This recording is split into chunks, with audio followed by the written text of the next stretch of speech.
Kheda ST. ડેપોના કર્મીને climate change award આપ્યો. માતરના યુવાન સમીરશા મકબૂલશા દિવાન ખેડા એસ.ટી. ડેપોમાં ડ્રાઈવર તરીકે કાર્યરત છે.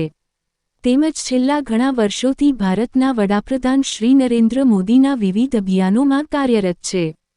તેમણે પ્રધાનમંત્રી સુરક્ષિત માતૃત્વ અભિયાન હેઠળ પ્રસૂતા માતા સગર્ભા બહેનોને આરોગ્યપ્રદ સુખડીનું વિતરણ કરેલ છે.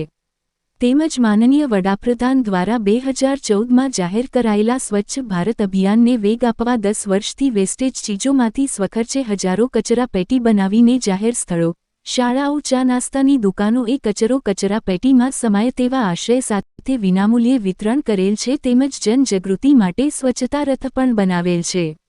ગાંધીનગર સ્વર્ણિમ સંકુલ નર્મદા હોલ ખાતે માનનીય મંત્રી શ્રી મુળુભાઈ બેરા અને મુકેશભાઈ પટેલના અધ્યક્ષ સ્થાને યોજાયેલ કાર્યક્રમમાં સમીરભાઈના બેસ્ટ ફ્રોમ વેસ્ટ પ્રોજેક્ટને અતિ